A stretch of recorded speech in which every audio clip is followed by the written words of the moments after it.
5, 4, 3, 2, Pants. 1. And welcome to episode 104 of the KBMOD podcast. I'm Dan and not Scott, as you might have heard / are seeing.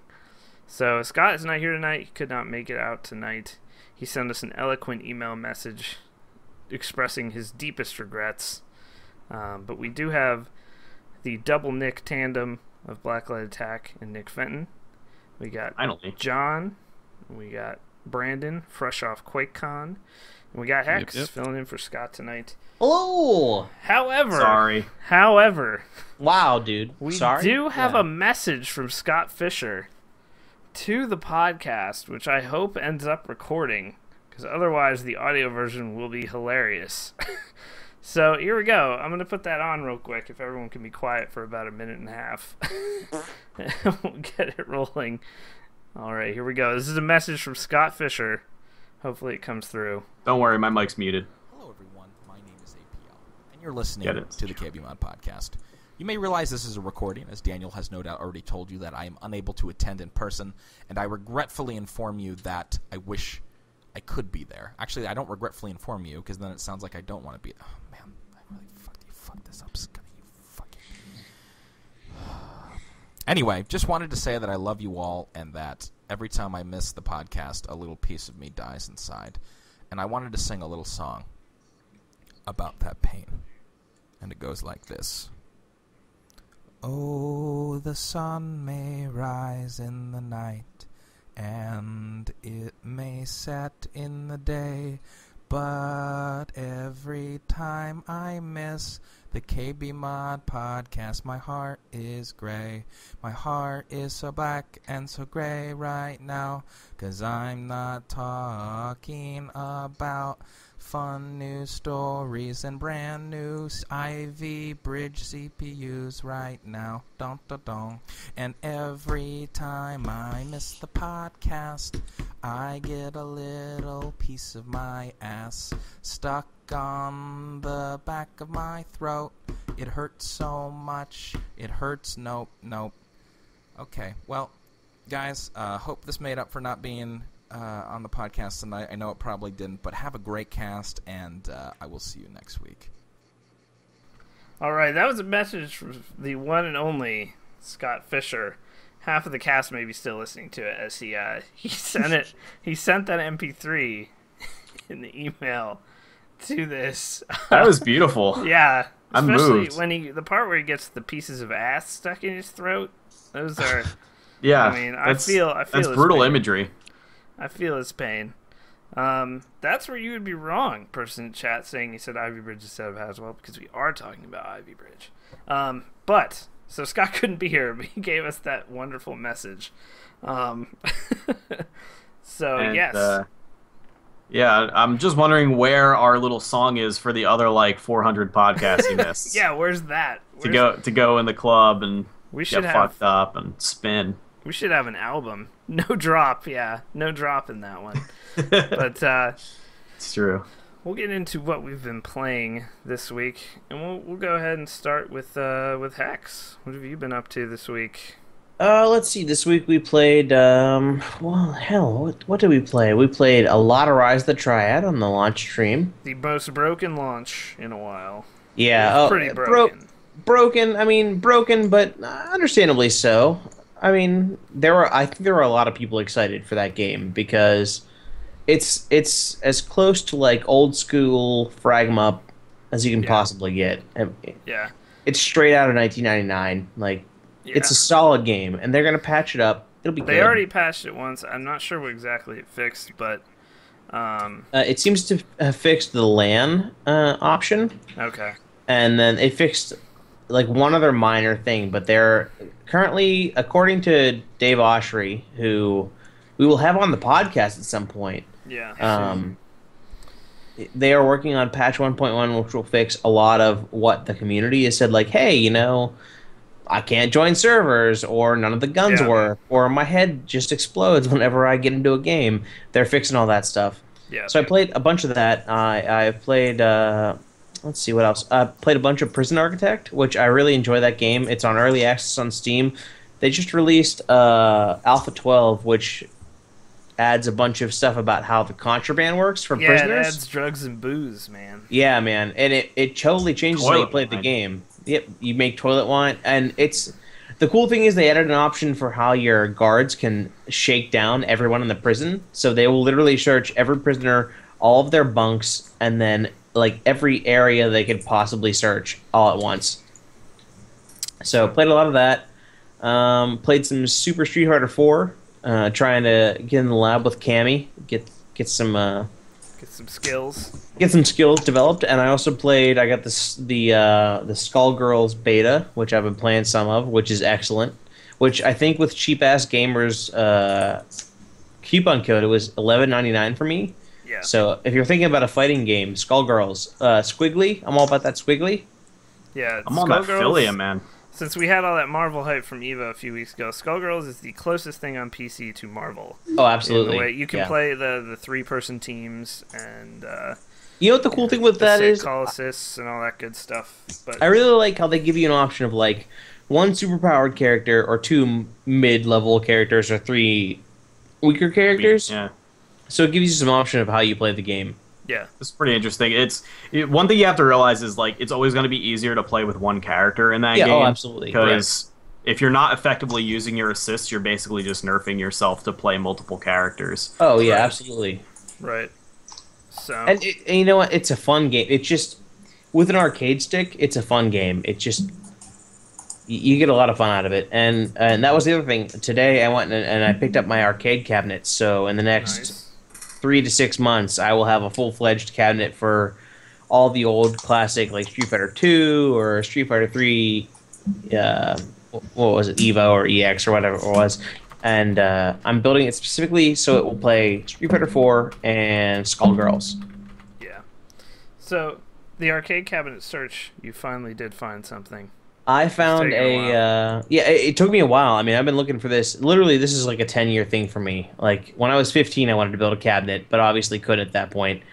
But I found a Gauntlet Dark Legacy cabinet, and that has a big control board for 4 players, and it's $40 for the cabinet. They're going to include the speakers and some other parts, so it'll be a 4-player cabinet, 2 Street Fighter layouts, and then enough for like 4-player Teenage Mutant Ninja Turtles. Yes. Yeah, because absolutely you have to do that. Solid choice. Definitely better than the X-Men game, in my opinion. Really? I mean, X-Men is good. Absolutely better. Super good. But like at the same time, it'll also I'm gonna put a trackball on it for Golden Tee or bowling or anything because I really enjoy Golden Tee, which is, I mean, it's like a weird worst niche. person ever, Hex. Yeah, I know. Like it's an old man. It's like an old man game to like. Old man game. But I like Golden Tee. Like I enjoy like digital golf. Do you know how much time I put into Tiger Woods Online? A fair amount. I want to know. It's more than 10 hours. So yeah, that's what I've been playing this week. What about you, Nick? Nick Jenkins. Yeah, you got to specify, man. We got the double Nick. We're double Led Jank Doors XD. So we've got I'm playing like the normal stuff. I'm getting a little bit back into TF2. Hopped into some pubs or whatever, some shitty Valve pubs and off class for a little while. I am actually. I don't know why everybody thinks I'm like even okay at it because I'm really awful. I just don't play it consistently enough to ever get good. And my Animal Crossing, I'm still rocking that Animal Crossing on 3DS. That game is super, super addicting. But you start to get into that little rhythm, kind of like you do with like World of Warcraft, where you start you do your dailies, do your daily chores, and you buy whatever furniture is in there. I mean, it's a sim game, so you're not trying to build up gold or whatever. You're just trying to swag out your house and stuff like that. But I actually have some fresh meat on the menu as well. I've got some, Skullgirls, as we talked about, that just went on to beta. And by the way, anybody who pre-orders it on Steam gets into the beta right now. Right now, I think you can only either local versus or online versus, which is neat. There's no arcade mode or anything to speak of. You can train. You can also do the training mode, and also you get all the color DLC, like the color swap DLCs. You get that. If you pre-order it, you get all the palette swaps, and if you're like, palette swaps, would you get like 2 or 3 extra characters? No, you actually get like 18 costumes for every character. It's only palette swaps, but some of them are a little bit of a costume redesign. Like I know Parasol has one costume that has like an armband and some glasses on, because and if you notice, a lot of the palette swaps are actually references to other characters. I know Philia, who wears like a schoolgirl costume, has one that she has the same color scheme as Sakura from the Street Fighter franchise. and stuff like that. I think Misfortune has like a wolf. We're talking about we're talking about Skullgirls. People are asking to talk about Skullgirls. Okay, yeah, we're talking about Skullgirls. It's a fighting game, and as we spoke about earlier, picking one through three players all at once is pretty revolutionary. It's a really solid game. I've actually been doing fairly well online because I think PC is still pretty immature in the fighting game. I'm genuinely impressed by the 1 through 3 option. Like, well, you can do one character or 3 characters, so that gives you a lot of versatility, a lot of leeway, and also, and like I said, it's always easier to start off with one character over 3. Yeah. But as you get better at the game, it's probably gonna I've been absolutely hosed by a couple people who had a 3-man team and were able to just call in those assists and just lock me down throughout the whole game, and I just had nothing I could do. One caveat with Skullgirls, which I've had since I paid the Indiegogo price back like a month and a half ago. Thoroughly enjoyed it. I played a few hours of it, and but it will not count my fight stick as player 1, and I know a few other people in the community also got the Combat Q1, and it will not take mine as first player. That was the weirdest thing. I can't do tutorial, and I can't do single player, and I can't do training. Well, they removed will it accept your SCUF controller? Won't accept fight stick. You're trying to do the like you hit left, right, at the beginning? Mm-hmm. Yeah, it doesn't matter. Doesn't matter. That's weird. It counts as a controller 2 and then makes me player 2 for everything. So I can't use my fight stick. So right now I'm not playing it. Because that's shitty. Yeah, that's Wow. I beat the game with the Xbox controller just playing single player, but I mean, I don't know. Why would you want to? Why would you ever want to go online without an arcade stick? Yeah, and also the game has a feature which not many people probably will have heard of unless you pay attention to fighting games, called GGPO, which is the best lag solution out there for fighting games. We've mentioned this before, but fighting games online, if you think shooters are sensitive to lag, fighting games are sometimes nearly impossible. So GGPO, what it does is it's a protocol that certain fighting games use, and it can adjust frame latency based on ping. So then, it doesn't really matter what the other person's ping is. That's been my favorite part of that game, actually, is when you do like a quick match with somebody else, it comes up and says, like, there's their ping, and here's our recommended frames. Yeah. And you just hit OK, and it goes. And honestly, it's like I played Street Fighter 4 Arcade today online, and it was totally different because you could see where that. If you get someone in orange bars on there, it's very difficult if the game doesn't drop out completely. So, but also picked up Pikmin 3 today. Just came out in the U.S. How do you like it? So far, really, I like it a lot. I like it well, but I'm only 3 game days in. Pikmin's always been separated by days because it's timed, and you always have to be out of there by the time the sun sets, or else you and your Pikmin get destroyed by predators. So it's pretty interesting.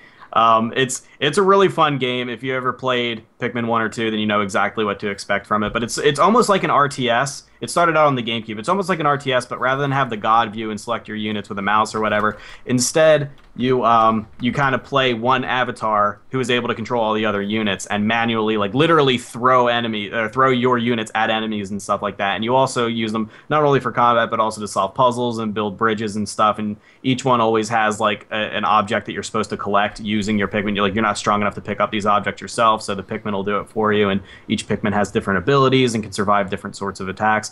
It's really interesting. It gets pretty varied, but so far Pikmin 3 is I haven't seen anything that really differs it from Pikmin 1, except for the fact that there are multiple NPC and multiple main characters that you can switch between, so you can control different squads and sort of like do like a double or triple character puzzle solving exercise, which is interesting, but not exactly what I would call a huge innovation. Then again, it's Nintendo, so yeah, true. But other than that, pretty much it. I think. I feel like I had one more, but I can't remember. So. You beat Contra on stream, which I did. I actually beat Contra. Although, Contra 3: The Alien Wars, which I think is personally think that's easier than the NES one. But I also did it with save stating. So yeah, there's a VOD of that up. I cut that to highlight because Contra. But we'll move on here. We'll move on to Knack Fintaloni. What have you been doing this week, sir? My favorite kind of. I ain't played shit. What else did you do? I played some Payday 2 beta a little bit, only 2 hours or something. I wish it would launch for me. That would be terrific. I also played about 2 hours of Rage for some goddamn reason. I don't know why. It was $1.50 or something, wasn't it? It's like, I bought it on the summer sale when it was like $5 or something. It's all right. I mean, I'm only 2 hours in, but I mean, it's it works now, so that's a positive. Yeah, it works, and I don't know, you shoot things, so right, whatever. Why not? Yep. It's just quest, shoot things. That's about it, from what I can tell. And you also booked your PAX Prime flights. I did, which has me tingling with excitement. I did book my PAX flights, which is extremely cheap for some reason. Because I hate you. Yeah, I booked mine yesterday, and they were $100 cheaper than a week ago. I hate you the week too. of PAX. I'm going home to Minnesota on the Monday of the week of PAX, and then on Thursday I'm flying from Minneapolis to Seattle, and then I'm flying back from Seattle to Los Angeles. And I totaled my stuff up, and it's about $410 for all of those flights. Jesus Christ! So I was like, That's ridiculous. You don't want to know. I'm cool with this. Well, we'll see you in Seattle then. Yep. All right, moving on. Brandon, you didn't probably play too much, but you did have an awesome weekend. So go ahead. I did. It's funny because I didn't really play that much. You're right. But obviously QuakeCon was this weekend. Got to see the legend himself give another keynote. How was that? I mean, it was. How do you think it was? How are you on this podcast and your brain isn't leaking into your headphone right now? Well, I mean, you have to think I've had now 3 days to recover. That's fair. So I'm just now sort of understanding words again. I can do simple arithmetic. No, it was great. He's just got a way of like speaking where he just kind of talks about stuff and you listen. But he had like an iPad of stuff, and he just scrolled down and he's like, oh yeah, I'm gonna talk about this thing now. Well, I know that he tweeted that he had 320 notes in his outline. He was like, I wonder how many hours this will go for. What were some highlights? I did put a couple things in this doc, but I didn't get a chance to watch it. But of what you could understand, I liked that he says, though, in this one, though, that future of high-res displays, he basically says 4K is real dumb, and there's no need for it at all. I mean, there isn't, to be honest. But, yeah, but like Carmack, he's one of the... Like, he always just shoots straight with what he thinks, and I feel like when you listen to him, a lot of the stuff he says is very common sense when you actually, like, drill down into what he's saying, and... So some of the stuff he was talking about how one of the best things he said was that like the fact that there are games on next gen platforms that are still targeting 30 FPS is just idiotic because they have so much more power than they had on the previous gen. So it's like I fully agree with stuff like that, and he talked about how going like 120 hertz makes a difference, and that 60 hertz really isn't good enough, which again is like now that stuff's becoming more affordable, I think that's a good, like, he has good development goals. I think when you listen to him talk, and he talks about making an experience more like smoother, going from 60 to 120 FPS would be a better improvement to strive for than getting a tiny bit more realism out of your engine, like in terms of graphical fidelity and stuff. Yeah. So he talked a lot about that, and he kind of segued that into talking about the like Oculus Rift and sort of the head-mounted displays.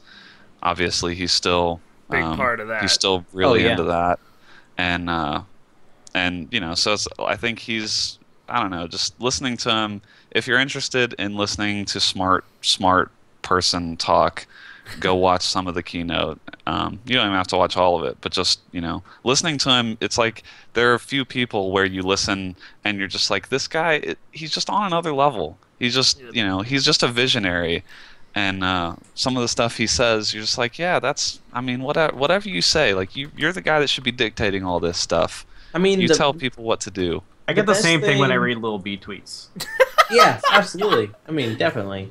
The best thing that I've ever heard about John Carmack is on his fucking honeymoon, he had shit shipped in from id to Hawaii, and he was in his hotel room coding things for another engine. He's like, "Oh, I figured it out." He does love his coding. He does. He's a genius. I mean, there's a reason he makes rockets for Armadillo. Like, he's a rocket scientist that makes computer games. So, Carmack. Actually, it was funny because this weekend that news came out that like that's kind of winding down. Yeah, I saw the article that said he was like, you know what, we kind of screwed up here and we didn't really meet the goals we wanted to, so we're gonna dial that back. But he's a rocket scientist that makes computer games. Like, even Gaben isn't a rocket scientist. As based Gaben, praise, but you're not a rocket scientist, dude.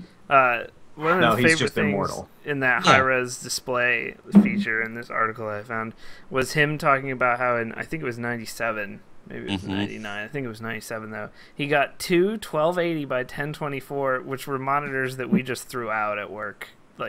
Over the past few weeks, we've been clearing all those out at work. $10,000 each from IBM in 1997, 1280 by 1024 display. Yeah, because everything was 1024 by 768 at that point. I'm sitting here on a 2560 by 1440p for $500, and he's paying $10,000 in 1997. I remember there was a picture too. I think we might have talked about this. Maybe we didn't. This was a few months ago, but there was an article came out. He had a 1080p display in like 99. And it weighed like 75 pounds. Absolutely. It was an enormous thing. So he's always been on that. But you also I saw you tweet him out, always a huge highlight of QuakeCon, the insane PC builds down in the BYOC area. Yeah. There were some stand out. I saw the Hoth one. I think that was I mean, I'm not sure I saw all of them, but the ones that I saw, if you saw me tweet it out, the Hoth box was just, I mean, incredible. There were a few other ones. The guy that was there last year that I thought had the nicest rig last year it's like an orange themed QuakeCon case. It's just, I mean, just gorgeous. I didn't tweet it out this time because if you're really that interested, you can go shuffle through to my tweets from last year. But there were, I mean, I don't even go look at the tweets. The stupid impressive. the boombox PC was probably the most innovative one. Like, that Hoth box was really cool, but we've seen like a scene as a case before, but that boombox PC, that was like, so last year it was the barbecue grill PC that just threw me for a complete loop, and this year it was that one, the boombox PC with your 230 millimeter fans for speakers. And the other one that I didn't tweet out, but this was a crazy mod too, was a guy had it was like, I don't know what you call them, but they're like little vortex ball things where his water cooling loop made whatever these ball things are, they make a little water tornadoes, and they're sitting on top of the case. And to actually turn on the case, he had an Arduino set up where you had to enter a pin and have like a key to turn it on. That's ridiculous. It was crazy. It was crazy. That's also awesome. Yeah, I really want to get to QuakeCon at some point. Someday. I would love to. There's nothing like it. So, yes, QuakeCon, once again. Was anything big announced? I don't think so, besides the delay of the new Wolfenstein to 2015. Yeah. And Carmack said he specifically could not say anything about Doom 4. He asked and was like, nope, that can't do it. So yeah, that was kind of their message from last year too. It sounds like Doom 4 is probably still a ways off. But they didn't really announce anything. There was some Elder Scrolls Online gameplay, and I guess they talked through that. I actually didn't get a chance to catch that, but there's that. And then there was the playable game. They had Elder Scrolls Online playable, which I didn't get a chance to do, and they had Wolfenstein, the new Wolfenstein playable, which if I can just rant for a second about the fact that Wolfenstein was playable on PC, fair, but did not have mouse and keyboard. What? They were on PCs, and they only had Xbox controllers. I know that Machine Games listens to every cast, so I'm just gonna let them know. Well, welcome to like a lot excited. of.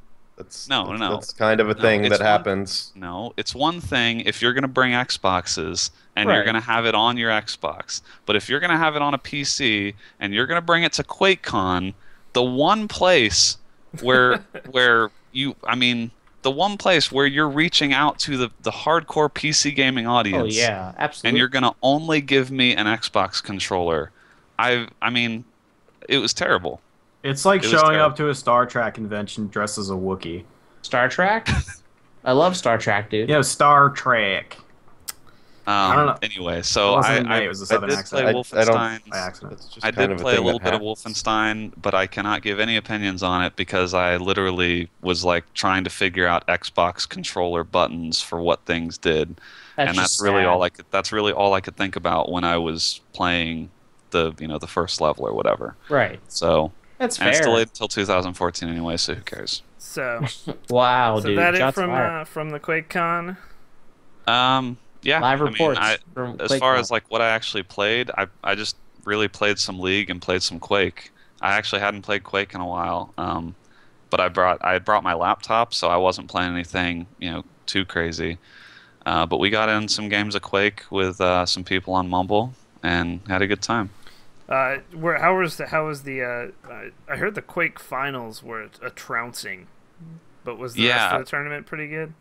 The Quake finals were very, very close. The final game, it went all the way to the best of 5. The final game was 20-2. Oh, yeah, Jesus. No, the actual finals themselves were pretty good. The losers bracket, Evil took it to a tiebreaker game, but that last map, Rafa just did a number on him. Yeah. But still, still a great. Like the rest of the games were really good. It's just that a lot of it was front loaded, so a lot of it was like on Thursday and Friday, and they actually didn't. The Clan Arena finals were not on Saturday night, which I thought was really odd. But I assume there was a reason for that. I just don't know what it was. So I didn't see the Clan Arena finals, but I'll have to go back and watch the VODs. The one thing that was cool that I didn't expect to be as cool as it was the Doom 1v1 finals. So I don't know Doom if you guys 1, watched right? this. I heard there was a tournament. I watched Tom Willits or whatever his name is announce that. It was Doom 2, I believe. It was Doom 2. It was so weird to watch a duel where there's no y-axis for the aiming. They didn't even do like Z-Doom or anything? No, it's just straight up. It's straight up Doom. Wow. And so it was funny because basically the Super Shotgun and the BFG That's just all you need, own man. Doom. Yeah, there's this whole. That's how it was in single player too. Like once you got the Super Shotgun and the BFG, like that's all you needed for the rest of the game, basically. Well, the plasma gun too. Other things were viable. I'm saying nothing else in the duel was viable. Rocket, one midair rocket was hit. And it was just the most incredible thing because obviously the rockets not being able to aim on the y-axis means most of the time a rocket's going to be useless. But he hit one midair, Doom's version of a midair rocket, which I thought was pretty crazy. But it's worth going back and just watching some of it on these small little levels where it's pretty much like who sees the other one first because most of the shots with the Super Shotgun are just a one-shot kill. Yep, absolutely. So that was pretty cool. But the whole weekend was great. If you can ever make it to QuakeCon, you should go. Someday. All right. So, John, what have you been up to besides PC issues? This fucking thing right here. But yesterday night I played about 8 hours of Dota 2. I need to figure out why people like it. I haven't figured it out yet. Game. But I don't understand that game. It just. No. I learned how to get my courier to bring items to me yesterday, so that was cool. It just doesn't feel or look nice. It just. It looks gorgeous. Are you fucking crazy? I don't. Incredible. I think the graphics are good. I don't like the style of it. Oh, okay. I don't know why. It's just too dark for the genre. It feels like, which is funny to say because I know it's very faithful to the original Dota, but I don't know. I'm not exactly a MOBA connoisseur, so sue me. As a dude who's played a few hours of Smite and like 2 hours of League of Legends and like 2 hours of Dota 2, I've never been more confused than hopping in Dota 2. Never. It's very unforgiving. Even with a familiarity with MOBAs at the time when I hopped on with Nick when I did a bot match. I was just completely had no idea what was happening. So much was, I don't know. Like, I'm not shitting on the game. I'm just saying I was confusion... just like overwhelmed, man. Like. Well, I think the confusion comes in between. There are differences between each game, and it's just being familiar with your character, which there are a lot of. So it's hard to get acquainted to just like even just one. It's hard to like master, I suppose. Yeah, I'm a professional Sand King. It's the best. And then just my normal TF2 and a little bit of CS:GO, a little bit of Arma 3, but not much of it. It's good. It's really good. Still runs like shit. It just runs better than Arma 2, so people think it runs well. But it actually still runs like complete shit. So, whatever. Right. They need to learn how to make a fucking game. I mean, they're trying to make an engine that runs on a graphics card from 2092. No, your graphics card doesn't fucking matter. Yeah, it's weird. It doesn't matter at all, and it's clearly not your CPU either, because I have a 3930K at 4.8. Doesn't get much better than that either. Hey, you guys want to hear a funny armor-related joke? No. Ooh, do it, Nick.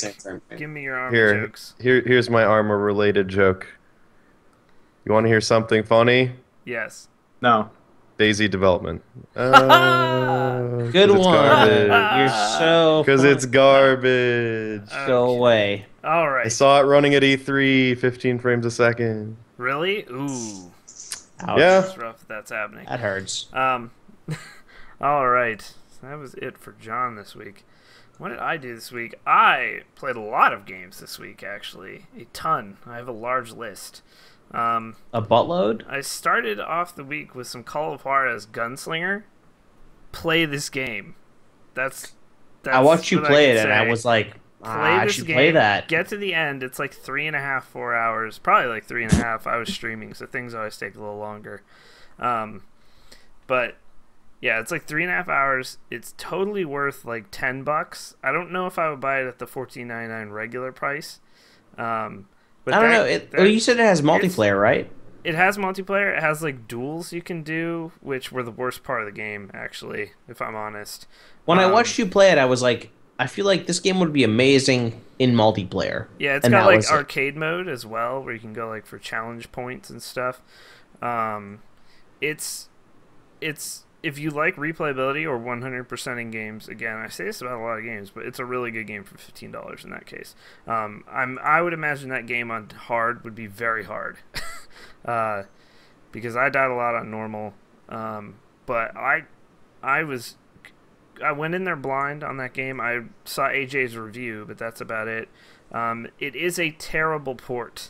Just know that going in. You will have to edit the INI file to get anti-aliasing, FOV, and one other thing, which I am forgetting right now. But Astrob filtering. But those, once you have that on, I'm dead serious. This game is like totally worth it. It looked fun. I mean, it looked super fun. Yeah, it's just super fun. Again, it's in the same mold. The games I compare it to would be Blood Dragon. Wow, really? That's close one. Yeah, it's just kind of like batshit insane. Like they just don't give a shit. And the narrating is all done on the fly, so the story changes. John has video card boobies for everyone who cannot see. But I totally would recommend Call of Juarez Gunslinger, and I bet it will drop to $10 normally at some point here. So, but I also played one of the great games of our time on Tuesday night, NASCAR The Game 2013. The VOD for that is amazing. Man. I watched Allsham do a video on it. It seemed like a great Dale Earnhardt Jr. simulator from his point of view. It is kind of fun. I will admit that.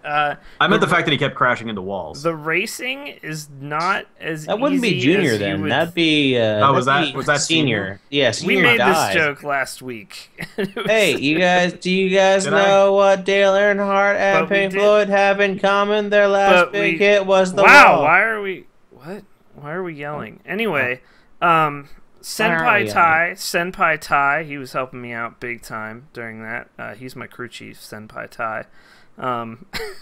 He was a huge help. He told me to turn left, and also when other cars were turning left around me, which was good. The racing, seriously though, is harder than it looks. I don't care if anyone thought I was just terrible at it. It is much harder than it looks, because you have like. It looked pretty hard to me. It's pretty hard. There were times when I did everything perfectly and then got passed by 10 people.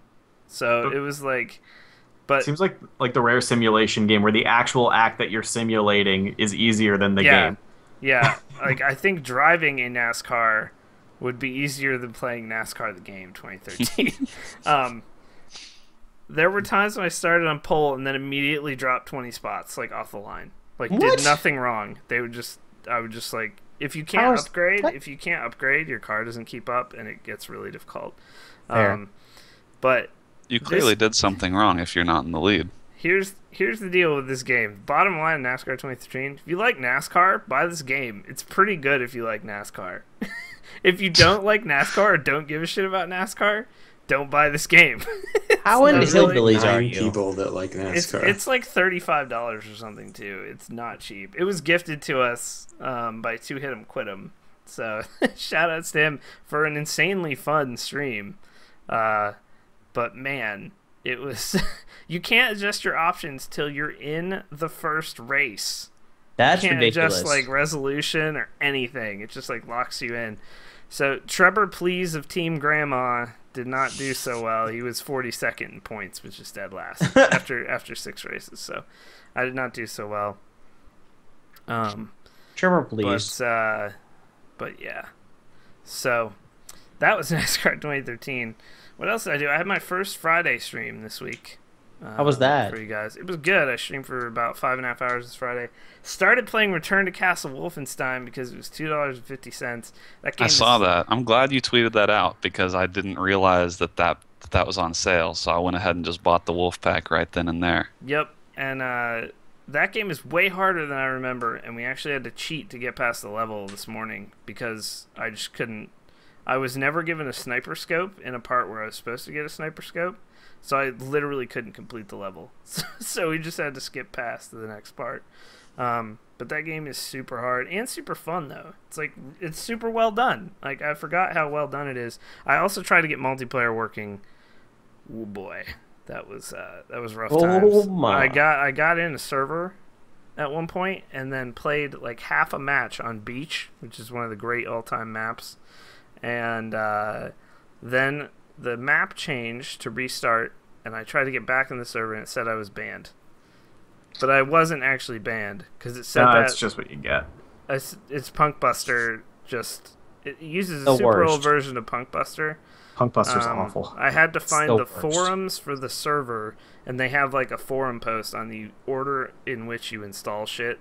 And, like, it's... I would love to play it. It's super fun, but... yeah, that's all right. ET is better anyway for multiplayer. We should find an enemy territory server and play that. There are some. It's hard to find ones that aren't all bots or European. It's mostly we play with Orb, European server with Orb. But a lot of them have bots now, which is kind of eh. Are you comparing Europeans to robots? Yes. It's insensitive. I also played Dark Souls. Oh, how was that? I bet that went great. That game is no joke.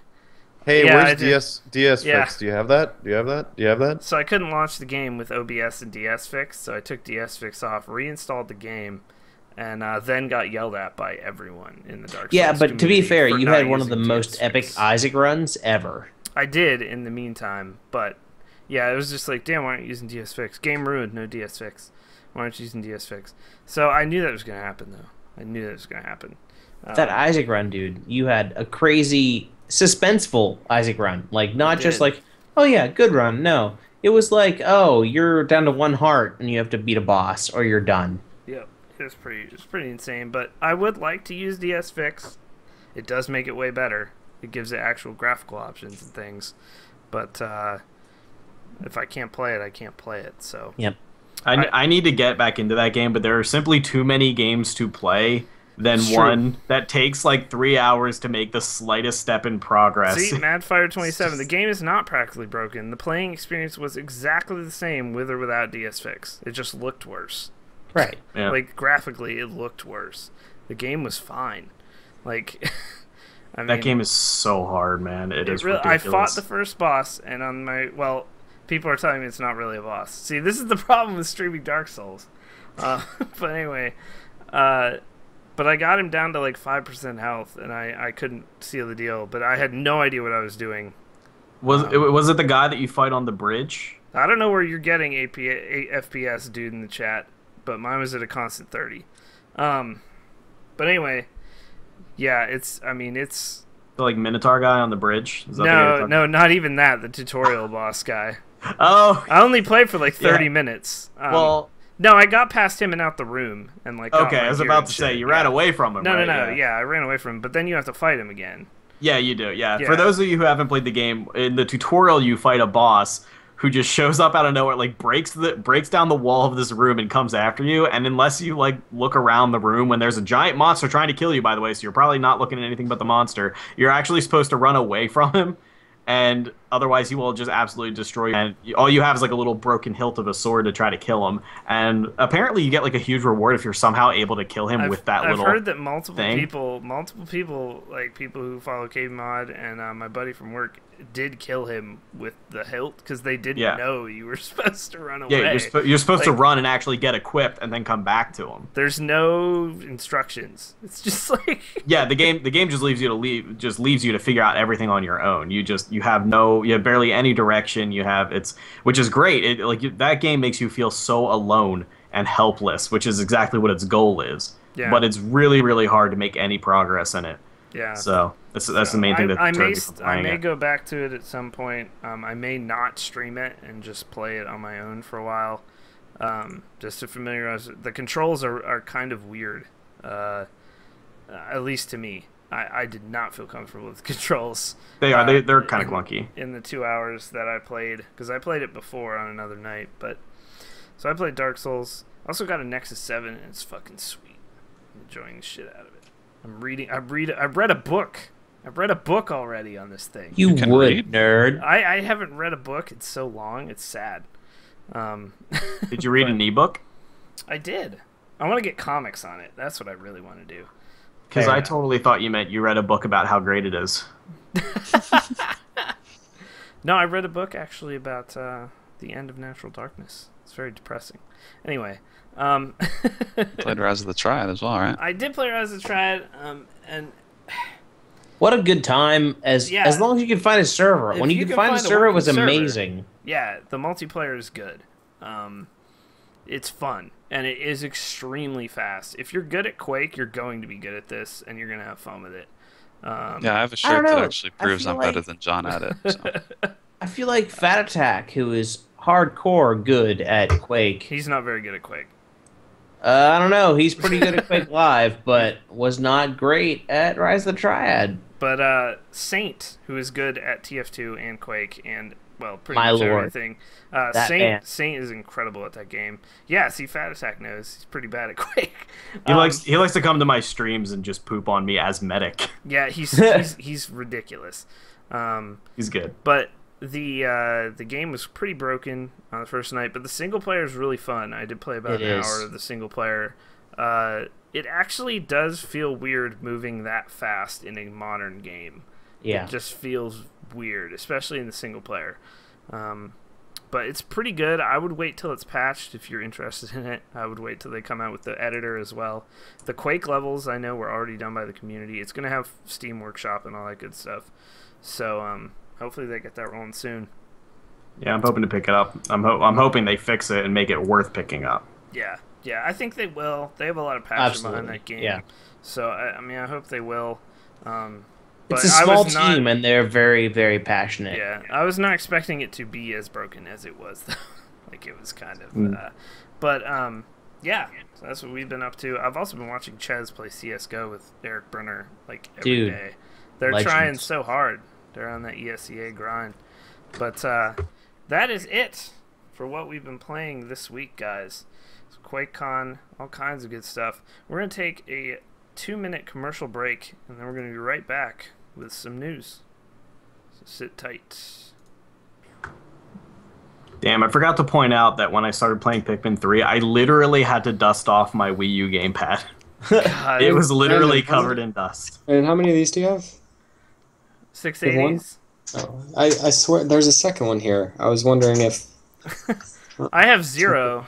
I have a Weird 7970. How many of them are you going to donate to KBMOD to build the PC? We don't need for one. Extra Life? We don't need one to be donated, but we're not going to For talk Extra about Life, why. though? We don't need any donation support. Okay, all right. I don't know facts, so I'll just shut up. Is there anything I can do with 2 of these, Brandon? Do you know? You could send them to me, and I'll send you my 660s. You can make a sandwich. You could make a sandwich. I can make a sandwich with my Extreme Edition processor over here, Brandon. You could, no. You cook. No, you take the heat sink off, and then you cook the sandwich on the processor. Right. Brandon, we have to cook. Could you keep a PC on long enough, or would it just shut off without the heatsink? If you were, power down. I mean, you think it would power down? Depends. You just want to melt the cheese, or do you want a panini? If it hits its thermal limit, it'll power down. You can run. You can run without a heatsink for like a few seconds, probably maybe a minute. Is there any way we can make one run? I don't recommend it. I'm just saying. Well, I'm just saying I want to actually try to fry something on one. Like, we can do that. You might get in time to make a grilled cheese real quick, but you might have a burnt up processor afterwards. Yeah, I did realize... It's a risky way to make a meal. That's what I'm gonna say. That's what you're saying. Okay.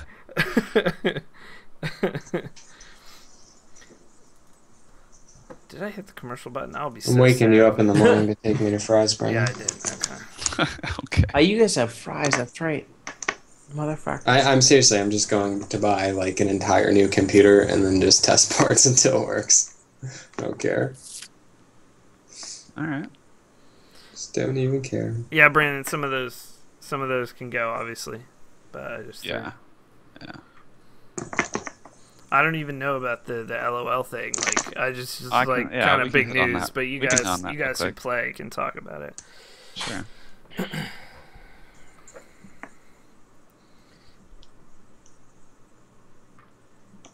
All right. I can't wait to contribute nothing to the news again. It's gonna be great. Dude, you should have at Maybe you least should- read the Alright. EverQuest thing, man. I did. Yeah. I read about it earlier in the week. I didn't read. I think I read the So- PC Gamer article earlier. News time, and we're going to start with what I think is the biggest news of the week, although a lot of other things obviously occurred. But EverQuest Next, we knew it was going to be revealed at SOE Live, or whatever that mini convention thing that Sony holds is. They have announced EverQuest Next. Basically, we're going to run down some things in it, but it is one of the most ambitious games Absolutely. ever not made yet. Because a lot of this is like in the developers' heads still, according to them. Basically, there will be EverQuest. EverQuest Next is not even the official name, I don't think. I think it's just like the title they have right now. But there will be a companion game, which I need to get the name of, which will be essentially like Minecraft, and you'll be able to build within the world. Both that game and EverQuest Next will be free to play. Both games. EverQuest Next Landmark. That it's Minecraft. The developer described it as Minecraft's creative mode in 1,000-player persistent worlds. So the big things on this that are not from traditional MMOs is pretty much everything, actually. But the whole world is destructible. The whole thing, everything. Love it. As far as getting that to work, I don't know. I think you're going to have a whale of a PC to play this thing. That's going to be my early prediction. But everything can be destructible. So, for instance, Mage Fireball hits the side of a house, it could blow the side off the house. They said that players will not be able to destroy cities all the time. but NPC enemies possibly could. So I don't know if anyone remembers. Probably WoW. an event-based thing. Yeah. So I don't know if anyone remembers. Or instanced or something like that. Remembers WoW when people used to kite dragons and shit into town, and basically all that did was just kill a lot of low level players. But in this game, dragon may attack your town and may destroy the whole thing. Like seriously, could raze it to the ground. One of the coolest things I read was, which actually it's cool, but it's also gonna throw me anyway for a loop when I first play this game, is that spawning will be dynamic with enemies. So you know how in World of Warcraft, like, you know, there's Quilfen, your, you know, Razorbacks or whatever, they all spawn in this area. That's where they are all the time. No matter what happens in the game universe, these guys are always there. But for instance, orcs, this is the example they gave. Orcs are kind of like roaming bandits. Right. And so they don't want to go near towns. They don't want to go near roads. So if a road is well traveled, there won't be any orc camps by it. Let's say that people stop running that road for a little bit. Orc camps may move closer to that area, depending on the traffic on the road, because they like to be solitary. So, add that to the list of how the fuck is this going to work technically. I know. Like the technical parts of this game, it was apparently mind-boggling. There's going to be 5 to 7 classes, but you do not pick a class. It's like the Final Fantasy job system. I like that. So I basically, like that, yeah. you can mix and match. You only have this is another thing I really like that's doing. It's doing the Neverwinter thing of you have like 4 main skills and 4 auxiliary skills, and that's it. So you don't have like 8,000 things in the bar. I loved that in Neverwinter. I'm not big on it. I feel like it makes the game a little bit just that much less varied. Well, I mean, I know in WoW, like you got a million skills and you don't end up using half of them. But I still feel like it was I don't know, I just feel like I'm missing something, because both Guild Wars 2 and Neverwinter did that, and both of those games got very boring. Before you say that though, there's going to be 5 to 7 classes to start. You can be any combination of those classes. So you could be a wizard rogue, and you could be using 2 wizard skills and 2 rogue skills, or like. I really like that, because that was so solid in Guild Wars 1. That was like my favorite part of Guild Wars 1. Having a secondary profession. Right. Or it gets so mad that's not in Guild Wars 2. It gets even more insane because there will be up to 40 discoverable jobs in the game. God. So that's 40 sets of 8 skills to choose from and kind of mix and match. Oh yeah. As far as what you want your class to be. So, I mean, I think this sounds amazing on paper. Obviously, yes. I want to play this game badly, like just from hearing about it. I want to play the landmark thing, the essentially Minecraft creative mode in this EverQuest world. I want to play that too. I'm actually super stoked about this, but I don't know if the finished product is going to be what they want. Right. It sounds too ambitious. I think we've just been burned on so many promises from MMOs before. Maybe I'm just, you know, kind of. It's hard not to be skeptical. Like when you say something like there's 5 to 7 jobs, and then if you had said there will be 5 to 7 more discoverable jobs, I'd be like, all right, that'd be cool. But then you said 40. And it's like, what? How does that make sense? How is that going to balance? How is that like? Yeah, like that just. I feel like that's one of those things where that's just someone saying like, here's the idea we have, and we're just gonna. If we put all of them in, then now we'd have 50 different classes. Right. I don't think that works. I love all of the ideas we've just talked about. I think all of them on paper sound like great ideas. Mm-hmm. But I just don't know. I don't know how you actually implement all the stuff like that. Like the player-built worlds, I think that's really neat. But how do you? I don't know how it fits in. Like, I don't know how it fits in with the actual EverQuest world, because the most player built game that I've ever played was Star Wars Galaxies, but you were still using the tools within the game. Like you were placing objects. You weren't building the actual houses and stuff. Like you were using a schematic for a house, and the houses for the most part, there were like 3 different types of houses, and you picked one or whatever, but you weren't actually building the house. I think you're right, Dan. Like if this actually comes to fruition, I feel like you're gonna need a crazy PC to actually render that stuff. There's that, and then there's like with WoW, for instance, there's only 7 million players, or 7.5 million players now. I was talking about this last night when I streamed a bit of WoW, because I've been leveling my shaman a little bit, and the infrastructure behind World of Warcraft, and there has been articles actually in things like Microsoft's TechNet, which I got like just through my IT department for a while, like articles on the infrastructure behind World of Warcraft, because it's so insane. Like the server structure and everything behind it to make that run, and that engine is now 8 years old.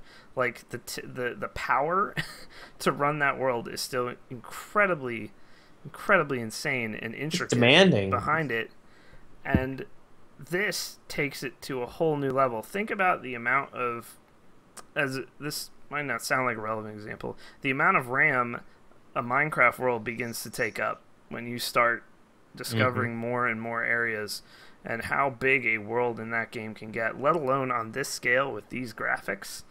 I mean, well, that's one of the things that Blizzard does is we wrote an article about it last year, where they will find older blades in their server chassis and say, well, we need to upgrade this one, let's auction it off for charity. And we actually wrote an article that, here's where you can go to bid on a piece of WoW history. Like, they absolutely have to continually upgrade those chassis and the blades that go in them to make sure that the realms that you play in can keep up. Yeah, and this is on a whole other level than what WoW is doing. So, I mean, I agree, Brandon. There is no release date on this, and I would say 2016 is probably your best guess. Yeah, like all the stuff here just sounds so pie in the sky. Like saying the words emergent AI, that means nothing to me, because saying that like this, I'm looking at this Polygon article saying NPC are guided by motivation, not script. That's what I was describing about the that's orcs. Wrong. That's just not right. Like there is code driving what they're doing. It might be really complex code, but it's still it's still a script that's dictating what they're doing. They made AI that's motivated by what they want and stuff, but they didn't use it for anything useful. We don't have robot butlers yet or anything like that. No, we're gonna make an MMO. That's what we're gonna do with it. This incredible AI is make a fucking MMO. Yep, it's.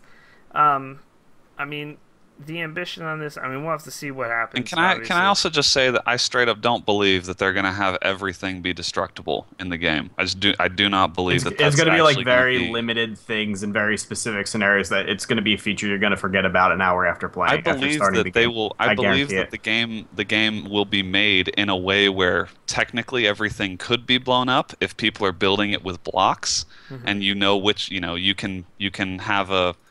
can have someone smash something and the blocks fly everywhere. I don't believe that that's actually going to become like a thing in the game. I feel like that would take a really, really good PC to run. And maybe they're banking on the fact that this is going to release in 4 years and everyone's going to have a super PC by then. But all this stuff just like, and it's also Sony. I don't really trust SOE. Fair enough.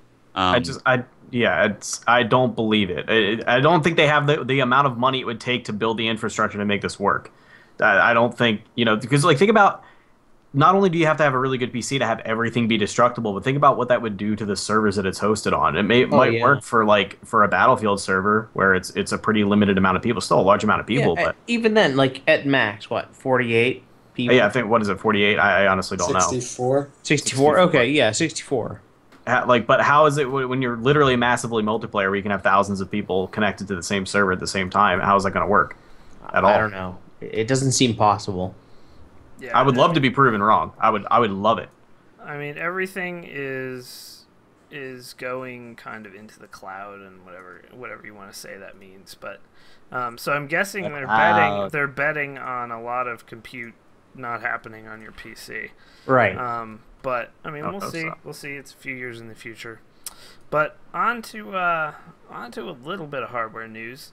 The Ivy Bridge E architecture has leaked, and the pricing for that, and it's pretty expensive, as most of the obviously. Extreme editions are. And Blacklight goes to sleep. So it is going to run on 2011 still, the same socket. So you have your i7-4960X at $990 hex core. I'll have that, thank you. 15 meg cache, 130 watt power draw, not too bad. And the upgrade from the 3930K, the i7-4930K hex core, 12 threads, 3.4 gigahertz, and 15 meg cache. So they are monsters. What's the price on the 4930? $555. They actually come in. The pricing actually comes in lower than the Sandy Bridge stuff does, which is kind of surprising. I mean, it's not lower by a whole lot, but I'm surprised they would lower the prices on this stuff, since the only people buying these are people that are not price sensitive over another $50. Well, I actually think it's not more expensive because it's still 2011, still the same socket. Right. If it was a whole new platform like Haswell E will be, then yes, I could see these over 1,000. Because the 3960X is like over 1,000, I believe. Mm-hmm. So I could see it then, but since it's not, I think they're waiting. They're not going to make you. They're going to try to get you on a whole new platform if they're going to get you good with like a $1,200 chip. So that is out there. If you have a lot of money, I think if you have more money than sense, yes. Truly. Get the 3960X. Yep. I don't believe they come out till the fall sometime, but yeah, still the same socket. So if you they'll be even less relevant by then. Yep. So and I'll buy it anyway, just so my computer's better than yours. So moving on to something that probably only John and Brandon could talk about, although I don't know if anyone else plays League.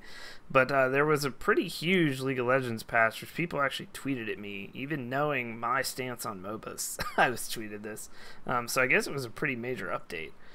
So I guess you fellas could take that. Don't care. I could take this. I could take at least 1 point. They removed Yi's waddling bullshit game I'm uninstalling. Master Yi used to waddle around. His walking animation looked like he was just he would hold his sword and he would like waddle around like this all the time. He was all crazy. For those of you listening to the audio version, I was waddling on camera, and it's gone now. So bullshit game uninstalling. I'm gonna keep playing Smite and hating that instead. So hate my life. So Brandon, what happened in this patch that we should There's just this patch is just a ton of little champ changes here and there. The most relevant one, I think, is the change to Master Yi, where they pretty much reworked him visually, his spells balance. Are different and stuff. Yeah, he's all physical now. You can't build AP exactly, anymore. which is great, because all I play is ARAM, and Master Yi was so incredibly broken in ARAM because you could build him as ability power, which didn't really normally work in a regular game, but in ARAM was just incredible. So they kind of nerfed but also buffed him. Nerfed in ARAM, but from what I hear, he's somewhat broken in terms of overpowered in regular.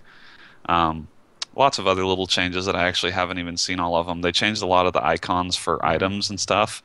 And I don't know. If you care about League, you should definitely read the patch notes, because there's a ton of little things that it's just wow, I don't know anything about it, but I can just see looking through that many hero abilities were changed. Yeah, it's definitely I don't know enough. I don't know enough about all of the different changes and how they'll work in tandem to say how it'll change the meta of the game.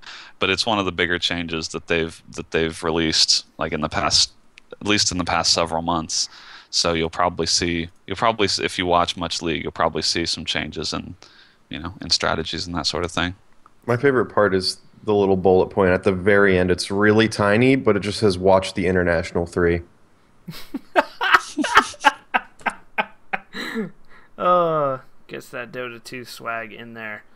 But yeah, if you can spend 8 or 9 days downloading this patch, because that's about how fast the League of Legends setup went for me. You have to try it. You have to try the peer-to-peer and then not, because sometimes the not doing peer-to-peer is faster. But their updater sucks. When Scott was super heavy into it, he was like, "Dude, come play with me tonight." So I was like, "All right, I'll download this thing." So I went to download it on a 55 meg down connection. It doesn't matter what your download speed is. It doesn't matter. It was at all. It was so awful that I was just like, "Well, fuck this. I'm not even gonna finish this. This is like a waste of my time." So, Hey, it would have been a waste of your time if you finished the download anyway. That's true. That's true. You're 100% right.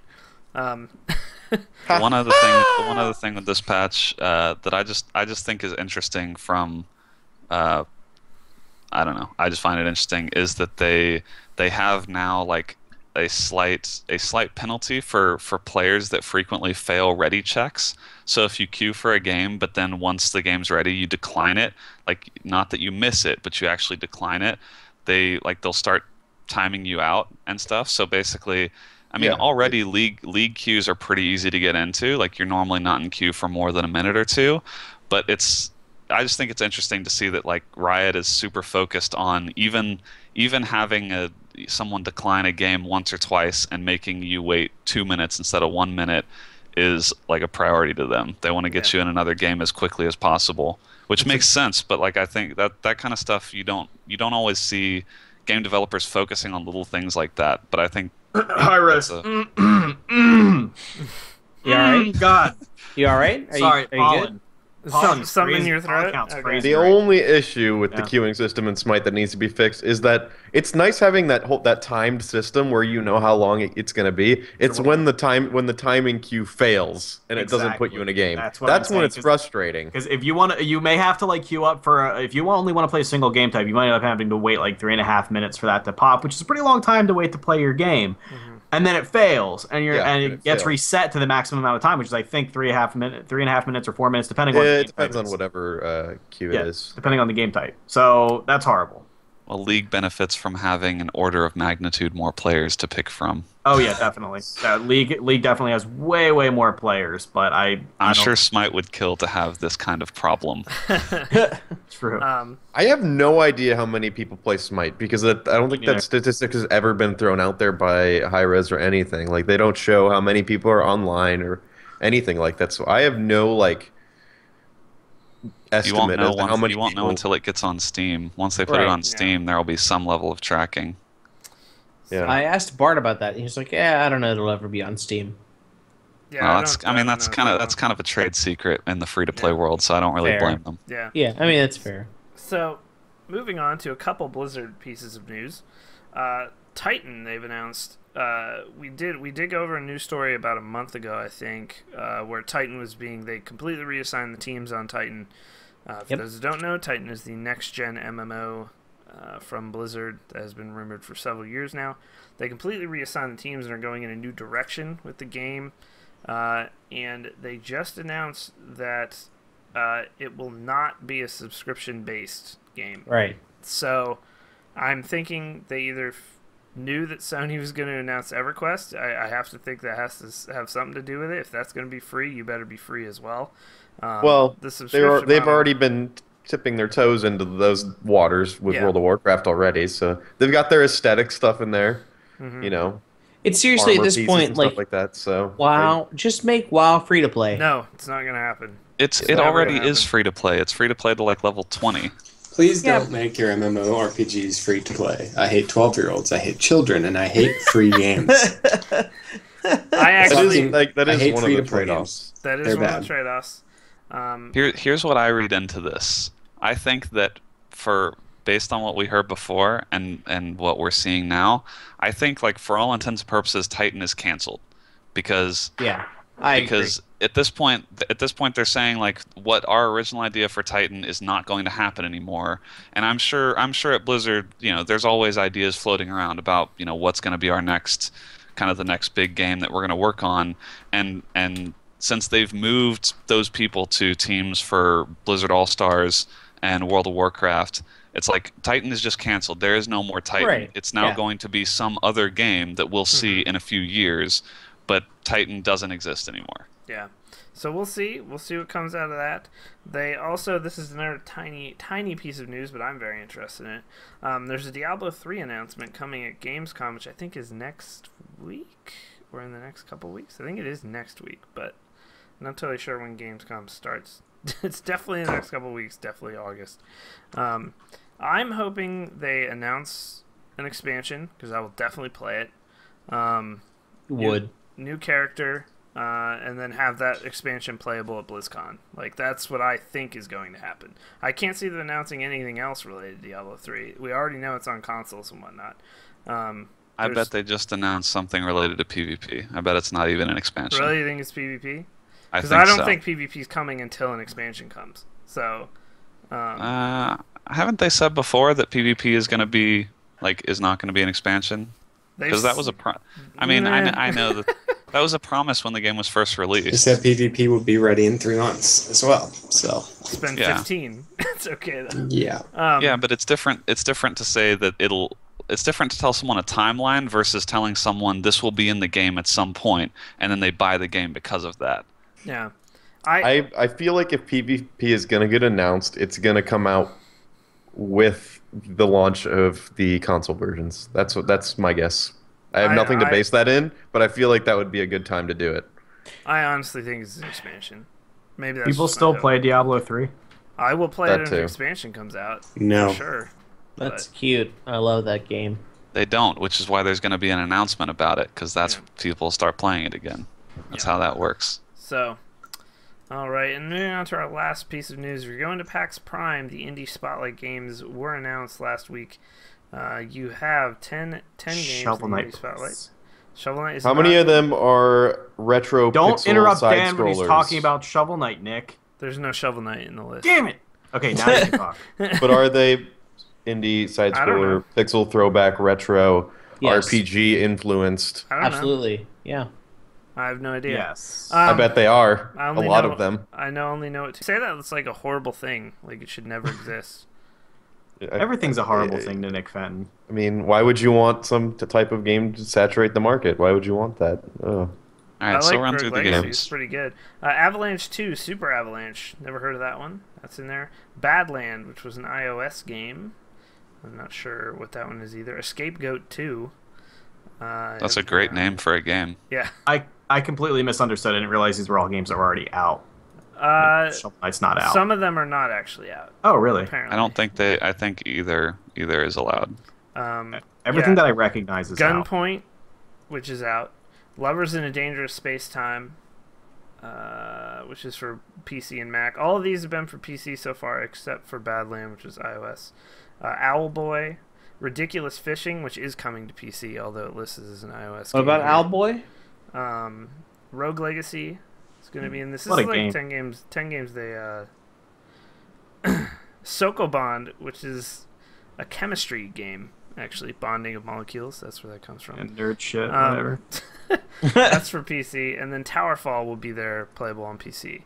So I'm Towerfall looking forward to is that. The big Ouya title. There's going to be a single player campaign in that for PC only, not for the Ouya. So if you bought an Ouya, suckers bought an Ouya, you're an idiot. Welcome to the failure zone. All right, so new releases to close out the news. New releases. This is only this week. Trust me, this month is insane with new releases. But this week we have Papers, Please, which I believe Brandon played a bit of. I think you played Papers, Please. It's supposed to be excellent. The release on Steam for that. Spelunky, which I'm buying for sure. Yep, that's a roguelike platformer. 4 days. And they're going to have a daily challenge on that game, which is pretty cool. The best announcement they could have possibly made. And then Guacamelee, which I don't know what that game's all about, but Giant Bomb fucking love Guacamelee. Guacamelee's okay. I've played it. It's a Metroidvania game.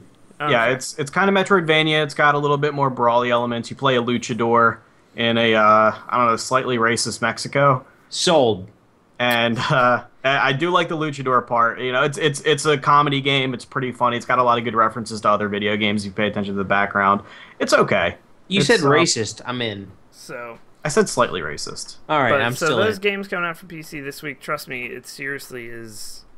This month is nuts. This month's crazy.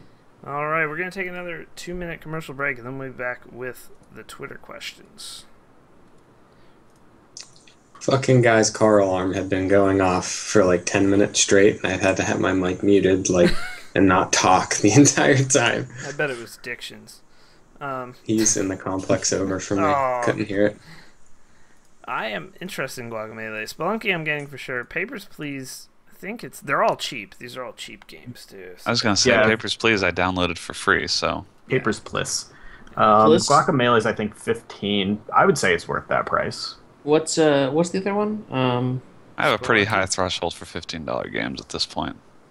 Yeah, that's fair. I got Gunslinger, Sleeping dude. Dogs for like $12. Get Gunslinger. I'm serious. It is so good. So maybe wait. Good. You're all dead to me. I did buy Gunslinger on the Steam sale, and I haven't even installed it yet. It's only 3.5 hours long if you want to play through it once. The ending is worth $15. It really is. It's I'm installing it now. It's hysterical. Make sure, though, that you do get the FOV change, because otherwise you'll be looking down an anus the whole time. It's not fun. Gunpoint? I love anuses. Are you talking about Gunpoint? No, Gunslinger. Oh, Gunslinger. Okay. Call of Juarez. Gunslinger. It's too late. Gunpoint's already downloading. Already done downloading, I mean. Wow. Yeah, I should have gone. I went dual pistols in Gunslinger. Don't do that. It's not good. I found myself using the rifle 90% of the time. So, but it's pretty awesome. It's pretty awesome. I don't like anything set in the West, sorry. Wow, dude. I'm not okay with that. And that includes all of our friends in California. Fuck you guys. Racist. The only thing I like about the West is the movie Wild Wild West with Will Smith and whoever the fuck else. Solid answer. Exception that proves the rule. Kevin Kline. Yeah, that guy. I used to watch the original Wild Wild West. Did it have a giant mechanical spider? No, I don't give a shit. Yes. Yes, it did. Did it? Oh, I didn't watch it. I assumed that was something that was just made for Hollywood. No, they pretty much just took the show and just made it bigger, obviously. Oh. I didn't even know.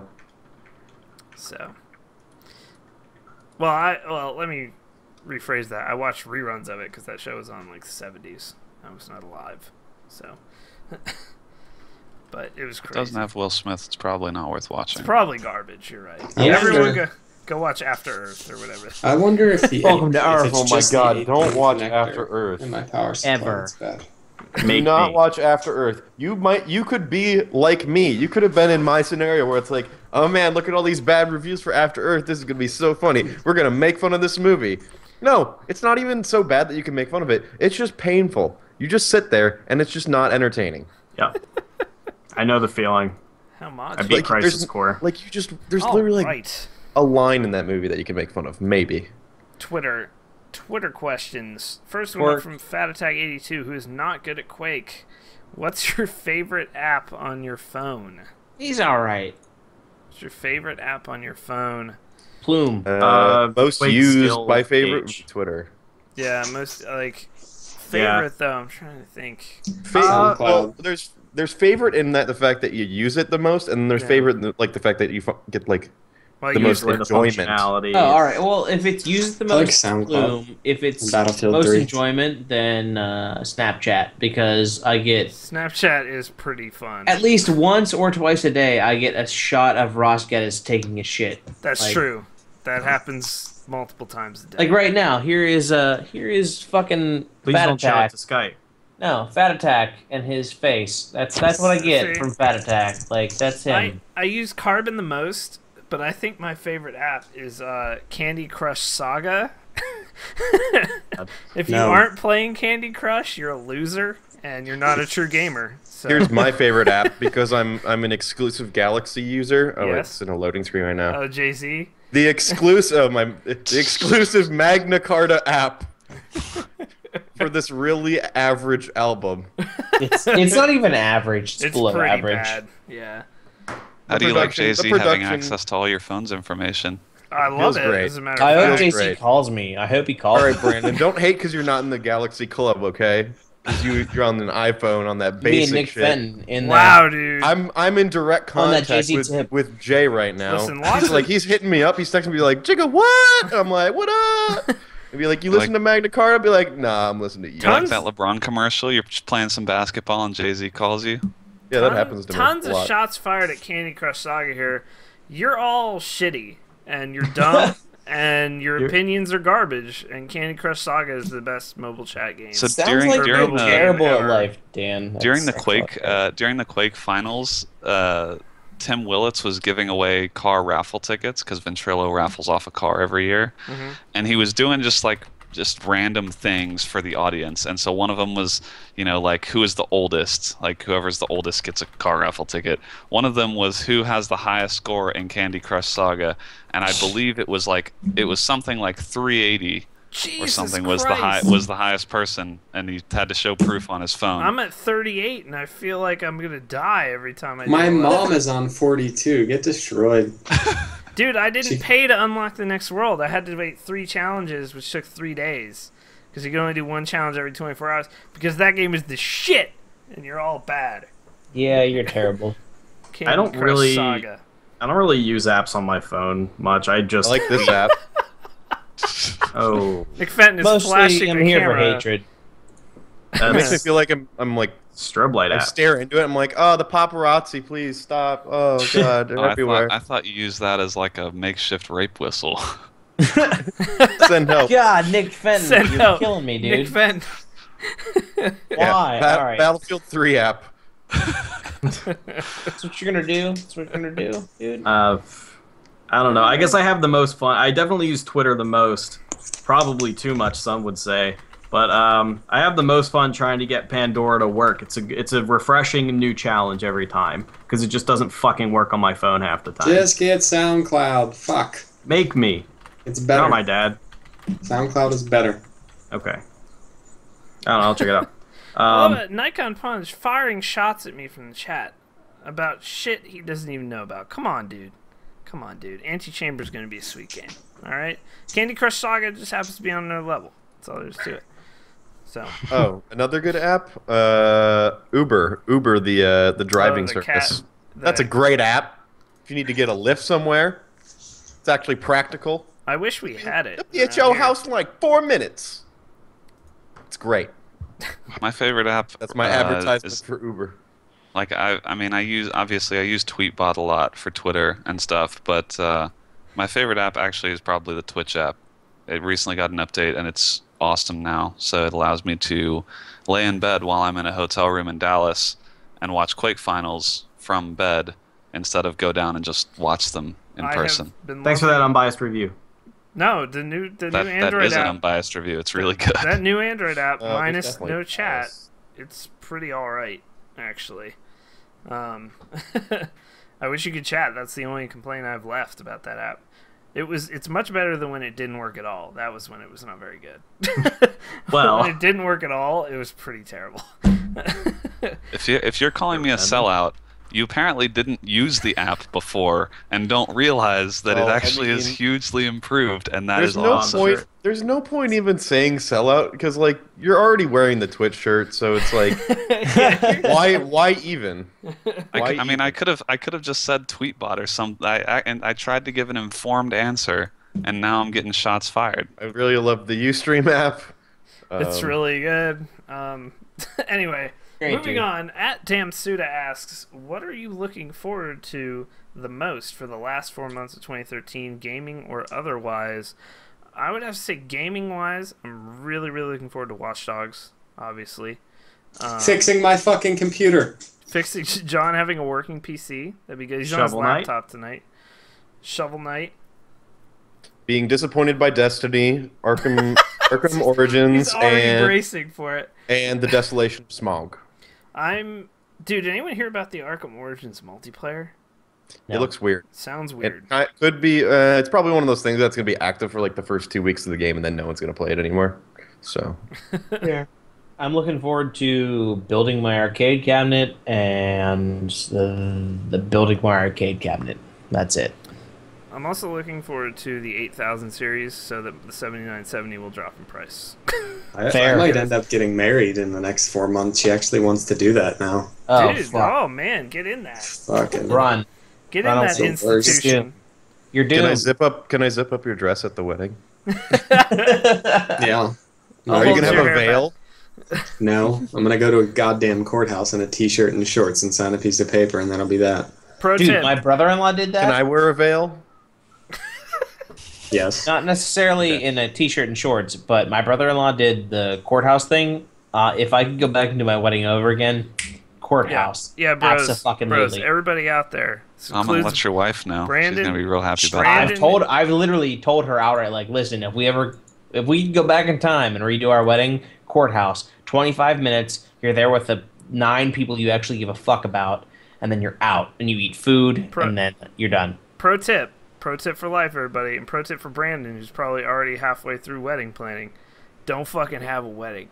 That's the pro tip. Don't. See, the beauty of it is that Brandon's not doing anything. I know he isn't. Hillary I didn't will do text him. anything She'll be either. like, I want to get these pictures taken from this photographer that's $2,500. Brandon's like, I don't fucking care. She's like, oh, this venue, we're gonna do it at this venue. Brandon's like, yeah, that's cool. Like, whatever, I don't care. That was me. I'm actually planning for my wedding right now.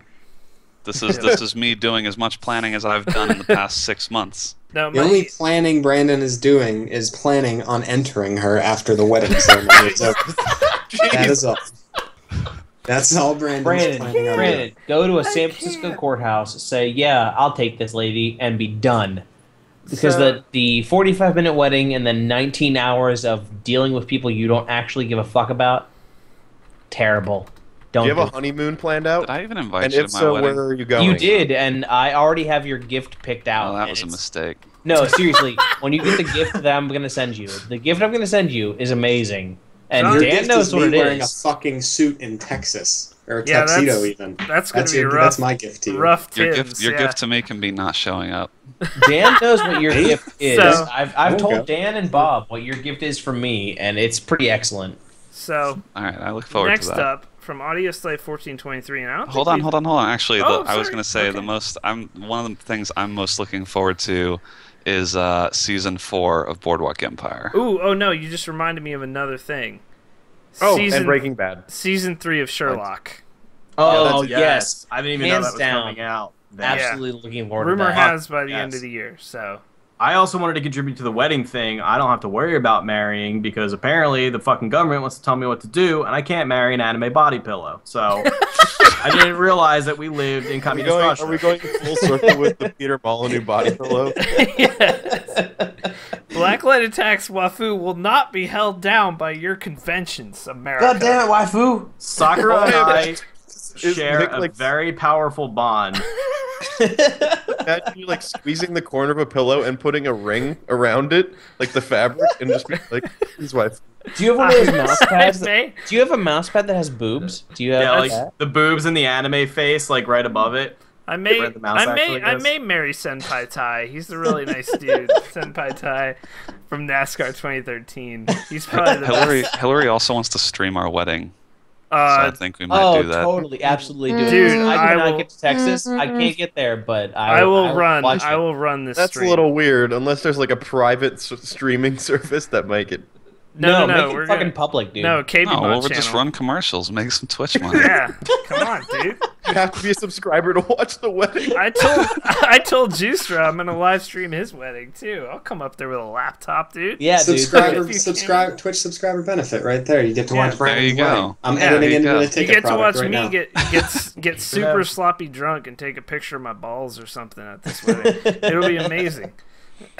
I'm going to tell you right now, based on a wedding I went to recently, the dance floor gets a lot better if you somehow include some Think Geek horse masks. Because all of a sudden, everybody's drunk, wearing horse masks, and not afraid to embarrass themselves on the dance floor because Right. nobody can see who they are.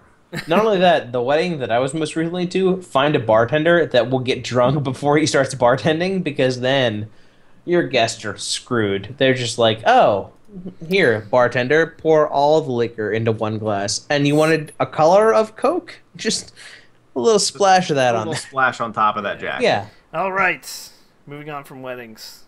Audio Slave 1423. I don't think we've ever had this question of all the favorite whatever questions. I don't Solid think we've question. ever had this Especially because it's question. grammatically incorrect. I was going to Yeah. say, we've had some great subject-verb agreement. Yeah. What is your favorite cutscenes?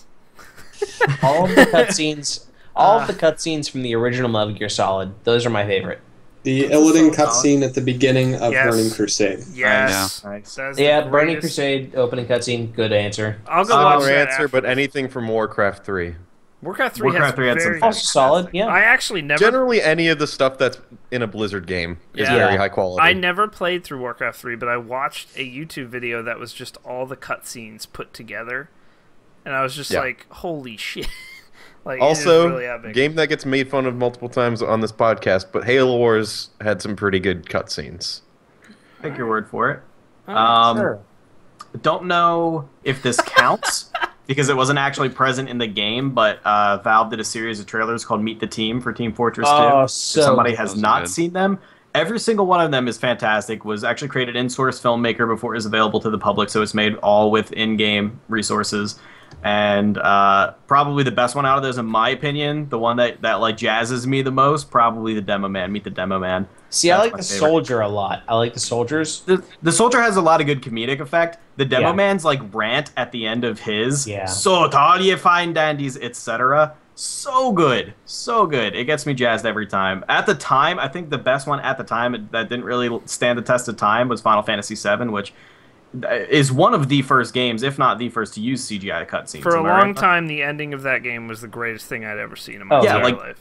And the best part about it was like when you were a kid, you were like trying to imagine what these characters really looked like because the models were so terrible and stuff like that, and seeing them in actual like really fleshed out looking. I mean, and that was like the first time we were introduced to like titty jiggle physics on Yes. Tifa when they're escaping Shinra HQ. Yep. You know, like it was badass. You saw that like Red 13 had like a Charmander Flametail. It was badass. Yep. You know. You know, the other game for in that generation, Parasite Eve had excellent cutscenes. If you didn't play that, it was similar to like Resident It Evil. was a horror game, Yeah. yeah. It was Yeah, like it was horror like game. Resident Evil, but like more RPG. Like Yeah, right? it was like a mix of like Final Fantasy VII and Resident Evil 2, but excellent cutscenes, very well animated, and the FMVs were very good.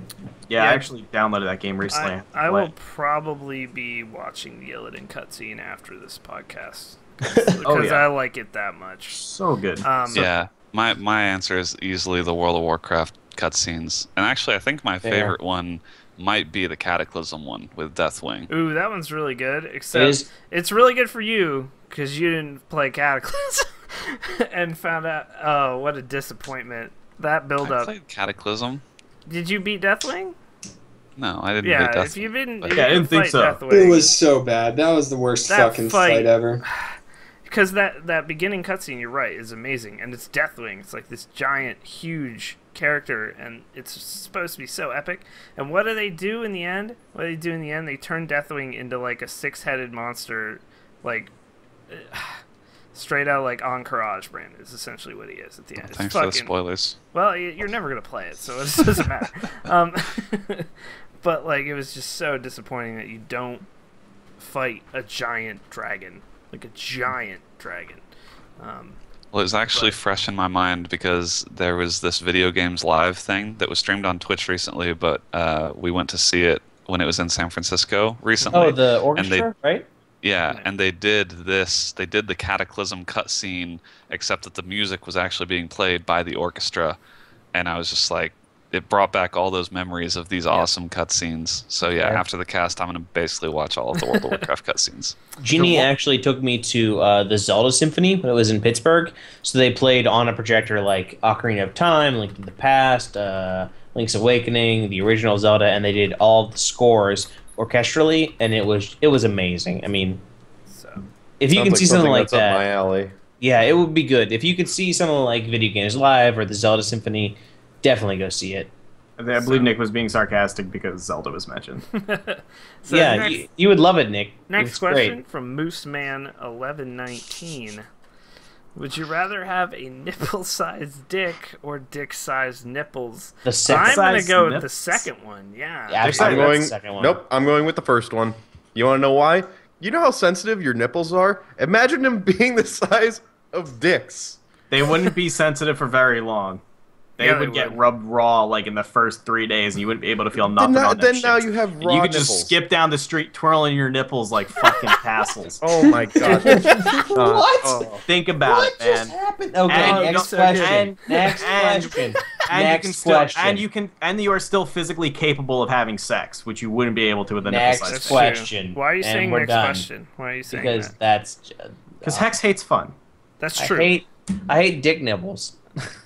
What about shitting dick Yeah, nipples? what about shitting them? Yeah. Shitting dick nipples. Let's Although go that Google scenario, that. Google it real quick. in Yeah, it's that good. scenario, the nipples Never. literally are dicks. They're not just So- dick size; they are dicks that are shitting everywhere. Yes. So you know. At Thanks, UDP7 Japan. asks, okay. Yeah, I I'm don't not even. sure how to No, I approach don't- this one. At UDP7 asks, on some real levels, hashtag Avicii, fuck with me, you know I got it, ? 7. Yes. Yes.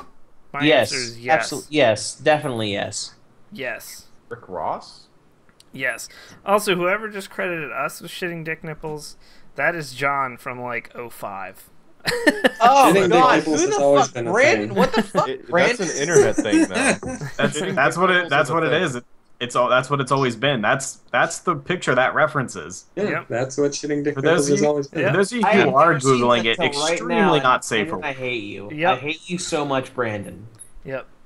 So, Hey, I'm Run not. your internet I didn't put the browsing image history. there. You fucking did. You linked it in fucking Skype. You're terrible. I hate your face. So at Mr. Crowley asked for our final question. Aside from Blah being an actual raccoon, what would you say your spirit animals are?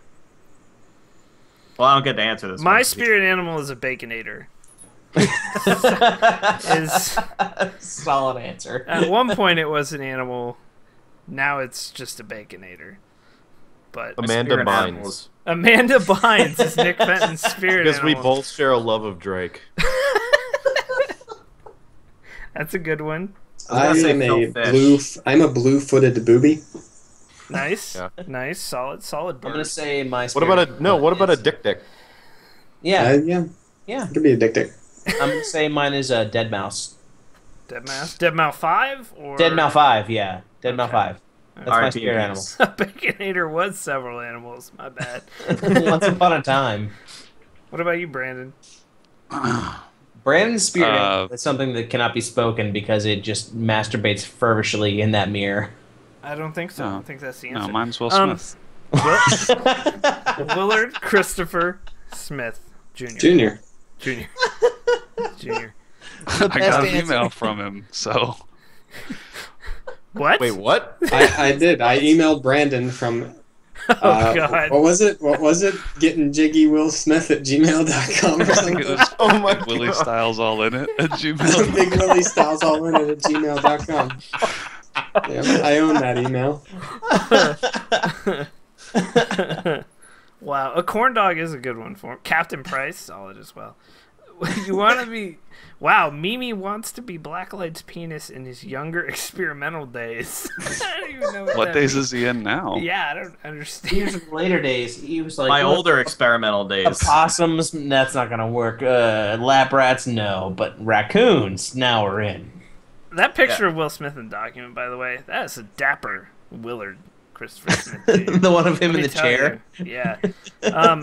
All right, guys, that is it for episode 104. Oh God. Go look up dapper pictures of Will Smith after you listen to this podcast, and then go watch the Illidan cutscene a million times. That is my instructions to you. Forever.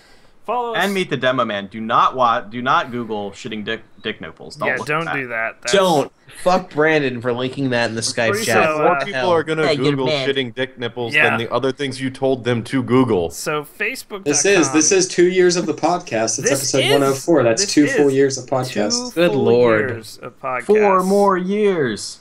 Technically not exactly 2 years because we've had a couple weeks. Of, We've There's also 2 years had- worth of missed. weekly episodes. Yes. Yes, 2 2 years worth of week episodes. You could listen to one episode a week for 2 years. Yes. Not counting the award shows. And we're sorry if you do that. So, that is it, guys. Follow us on all the social medias at KBMOD Gaming on Twitter, Facebook.com/KBMOD, YouTube.com/KBMOD Gaming, and of course on Twitch TV/KBMOD, where we are live every single day of the week except Saturdays. So, yeah, that's it. Episode 104 in the books. we'll see you next week. Maybe Scott will be back next week. Yeah, maybe Scott will. You should tweet him and ask him. Yeah, ask him what's up, and maybe he'll return. There will probably not be a post show. I need to get to bed. Yeah, sleeping would be good. Go watch all those cutscenes and use kbmod.com/multistream. Please do. So, we'll see you guys next time. Later. Bye, everyone. Bye.